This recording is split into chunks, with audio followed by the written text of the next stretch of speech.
I'm ready to go ahead and get started. How y'all doing today? All right, before I start, like I said, all praise, honor, and glory be to God. I do apologize for the late start, but we had technical issues with the power strip and being able to get the PowerPoint up. What we're actually going to do is go through some of the elements of the criminal code and highlight what the media has been done in the prisoner pipeline law. And before I do that, I would like to actually mention the State Representative Richard Brown. This is the 27th District Record. Good afternoon, everyone. Thank you for coming. And I want to thank Richard for welcoming us to his district. I'm in the 22nd district. We have panelists here. We're going to actually bring them up. We have a representative from the school district and also a representative from the prosecutor's office. But I want to be clear when people leave here to actually understand the overt structure of what we did in the criminal code. So I'm going to talk about the assault language, and then I'm going to highlight some expungement language that is also in the criminal code that is fundamentally going to change. The criminal code, the way it was designed, has several different provisions and statutes that phase in over time. And most of these provisions was rushed through the body without a lot of vetting, which makes it extremely scary and potentially harmful for people. So when we talk about the felony of the school code, I'm actually going to, Amora, can you go to the first page for me?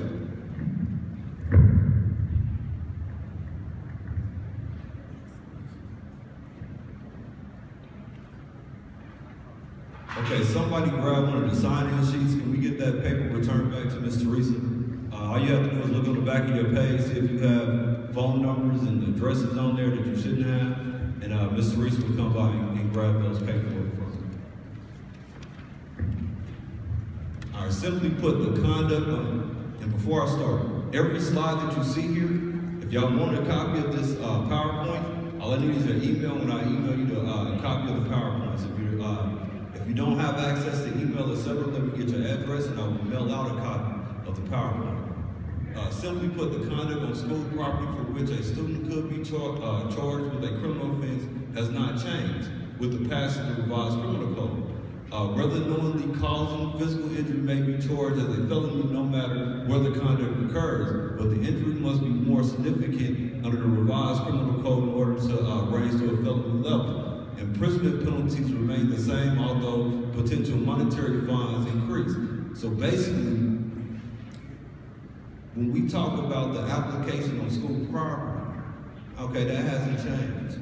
But the classification of the felony and the removal of certain guidelines has, and as I go through the statutes, you will see what I'm talking about. And also we increased the fine from $5,000 to $10,000, which is a significant increase. And more, can you go to the second page? All right, the definition of a physical injury was amended. This is some of the amendable language that I'm talking about. Was amended in Senate Bill 491. Previously, physical injury was defined as physical pain, illness, or any impairment of physical condition. On January 1st, physical injury will be defined as slight impairment of any function of the body or temporary loss of use of any part of the body.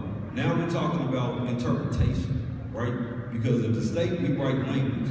In that language that we write, you have prosecutors, you have defense attorneys that fight over that language. And then you have a judge that ultimately interprets the meaning of the language, right? This is how you get your rulings. This is why you can have various charges that are filed that get dismissed in court because of the interpretation of the law. And we fundamentally changed the definition of physical injury. And you can see it for yourself again. It went from physical pain, illness, or any impairment, right? Now, I should have brought the definition of impairment, but any impairment of physical condition to slight impairment of any function or temporary loss of use of any part of the body, right? Any part of the body. Laura, can you go to the next slide, please? All right. Previous assault in the third degree was defined as a person commits the offense of assault in the third degree if he or she knowingly causes physical injury to another person, which in the old language, it was a class A misdemeanor. This means that previously there were no crime for knowingly causing physical injury to another person. Pay attention to the wordplay. Outside the school, before a prosecutor would either have to prove that the attacker outside of school, knowingly cause serious physical injury and impose a higher penalty, or prove that the attacker recklessly caused physical injury and impose a lesser penalty. Starting in 2017, the same rule that applies to school assaults will apply outside of schools too, giving prosecutors more flexibility to make an appropriate charge for the circumstances. Right, so it kind of broadened, and again, when the prosecutor gets up, he'll be able to talk from the standpoint of the current prosecutor's office and where they're at. Amore, you already switched over there. Not good.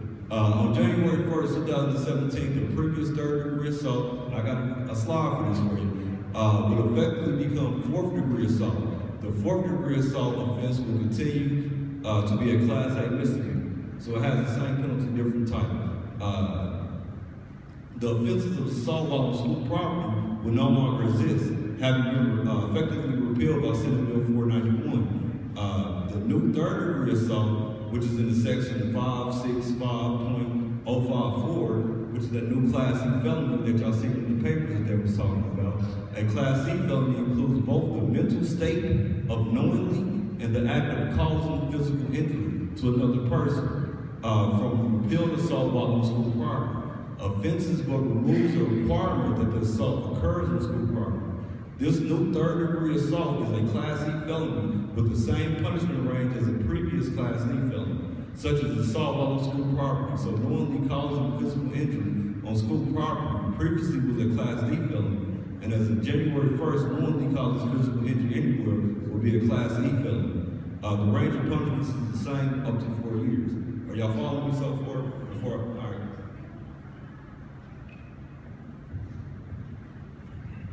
All right, now this is the categories of assaults, right? So if you look up, you'll see before 2017, you'll see what happened after 2017. And I'll go through them real quick. Assault 1, attempts to kill or knowingly attempts to cause serious physical injury, Class B felony, Class A, if serious physical injury, before 2017. You can see that one of the changes that we have in 2017 is special victim.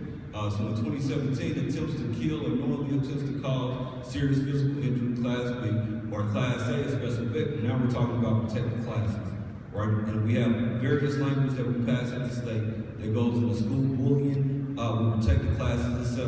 So we're talking about people with physical disabilities, some people with gender protection laws is weird here, but even some of that could be applicable. Assault too. You can see the same minor change, again, going to the Class B, which is a special victim. But I'll go ahead and read it. Attempts to kill or knowingly attempts to cause serious physical injury under influence or sudden passion arising out of adequate cause or reckless cause of serious physical injury. Attempts to kill or knowingly attempts to cause serious physical injury under influence or sudden passion. That language didn't change. Only difference really is the special victim category. Go down to assault 3. Assault 3, attempts to cause physical injury or purposely places another in apprehension or recklessly creates grave risk of knowingly causing offense, physical conduct, etc. In 2017, the same change, special victim. Notice, number 4, that's the new one that we created. There was nothing there before. So it goes straight to it, attempts to cause reckless or physical injury or purposely places another in apprehension or recklessly causes substantial risk or several. Again, going back to normally causing injury. Can you hit the next slide? This gives you the simple time frames of all of the felonies, and this is the current time frames. I don't think I have in the slide the old time frames, but everybody should be extremely aware that we're not just talking about charging children in simple school fights with a Class C felony. That is not how the law reads. The problem is we fundamentally change the definition. Now, we will hear stuff that says it's not going to increase prosecution. I don't go off of what could happen. I always examine the law and the parameters of what the law allows. right? So, and again, this has nothing to do with the prosecutor's office, because the current prosecutor's office sent an letter saying that they will not be charging young children with felonies of this nature, regardless of happening in school or not. That's not my issue. My issue is that this prosecutor will not be our prosecutor indefinitely, right? We have elections, so it's always a chance that we get a new prosecutor, a new regime in there, and the law is the law. Regardless of what somebody says, they're going to do it in good faith. It's the same thing that we're seeing nationally, where all of a sudden you have people concerned about the extra power for the presidency, which I wasn't concerned about when we passed Obama. But now we're worried about the drones and everything that President Trump could do. Maury, did I have enough time on the slide right here before I switch over? All right, Maury, can you switch over? All right, I'm definitely not going to be able to read this. And this is going to be a little bit too much. I can explain this as we go through, but basically what I did was I tried to give you as many statutes, and again, anybody that wants to give me slides, let me get your email, and I will email you the entire presentation. That way you can have it for yourself. Now go on, Maury, that's too much for me to try to read. This is DESI's policies right here. Now the reason I had DESI policies here, we have a representative from the school district, but the school district is bound by the regulations of DESI, right? So they can create policies, etc., as long as they're not overstepping whatever policies DESI has already created. So they have to create theirs inside the perimeter. This is just their DESI policy on school violence. Section 160 requires a local board of education to establish rules on student conduct, and that's school district, teachers, administrators, and staff hold every student accountable for disciplinary actions that happen on the school property, etc. This includes behavior during school-sponsored events. In addition, several courts have determined that the district policy may also apply to student behavior off school grounds, which can bring us right back around to the new Class C. The definition of acts of violence and any acts that constitute a serious violation of the discipline policy. Acts of violence will include but not be limited to, and then it gives you the list of, no, it doesn't give you the list. If I don't have it in here, I will get you the list of all of the offenses. Maury, can you hit the next slide for me, please? This goes to the mandated reporting aspect. Now this is where some of the confusion came in, where people was thinking that the school district was actually going after people. Well, certain regulations that they have to mandatory report certain incidents that happen. And this again goes back to what regime that we have in the prosecutor's office, unless we clean up and repeal some of this language. Because again, the law is the law, people. Right? Language is language. I don't care if I'm the prosecutor and I'll say I would never prosecute you for wearing a Negro baseball coat ever. That doesn't mean that she won't do it, right? If the law says that you're going to be punished for it. So again, this is the mandated reporting policy. I'm not going to read the whole policy. I will leave it up a couple more minutes in case somebody was reading. But this gives you the policy, and it also gives you the section. The section is 167, which is a state statute. Gives you the Safe School Act and all of that good stuff in there. But again, the criminal code supersedes the boundaries of schools. And I want to keep reiterating that because everybody was concerned because they was like, when my child gets in a fight at school, they get charged with class and felony. Well, guess what? It doesn't matter if it's at school or not. The law is the law, right? And we have no separation underneath this new felony that we created. Can you hit the next slide, please, Mark?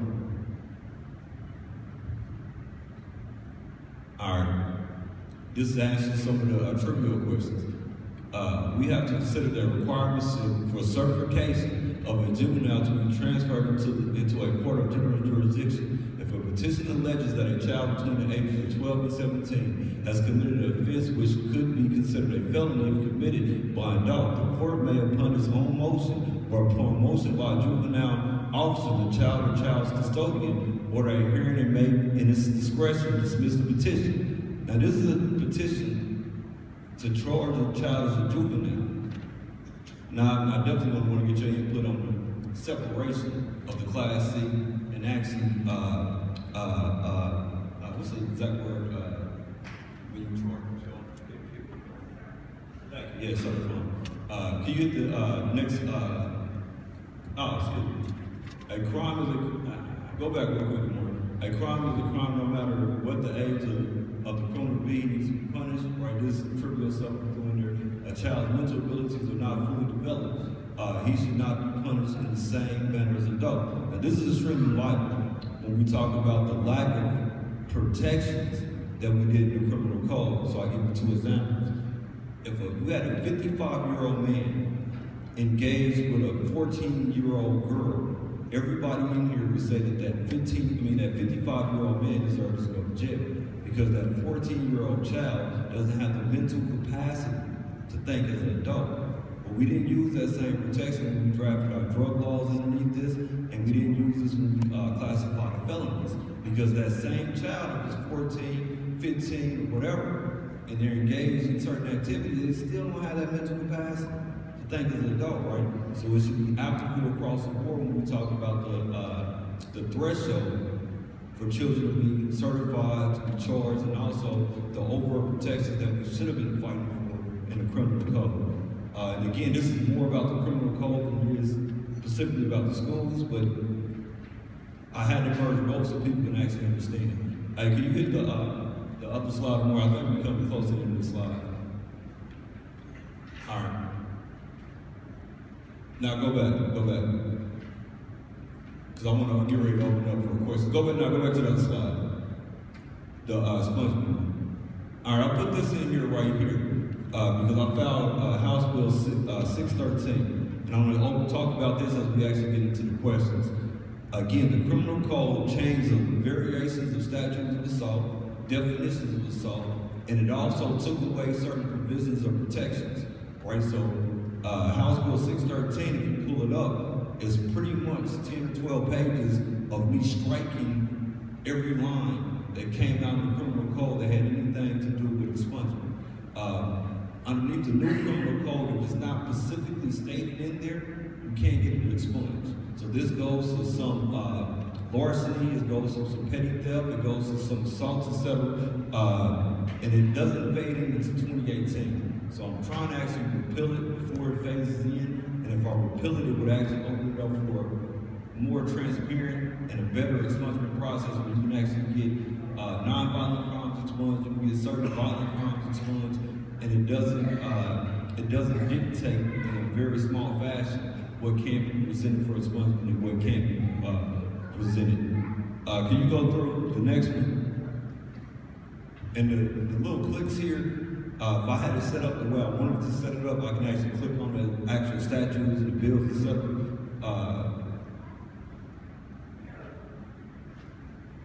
Go back. That's the bill, keep it moving.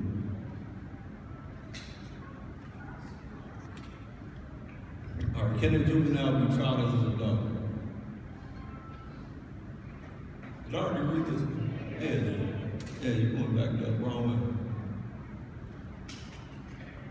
All right, I think that's all of the expungement numbers. So with that, I'm actually going to bring up Kevin Masters from the school district to kind of let y'all know what the school district position is. And again, the schools have a dualistic responsibility. They have to report certain things. I know they're not going after them as felons and stuff like that. And I know the prosecutor's here to actually reassure y'all, but the law is the law.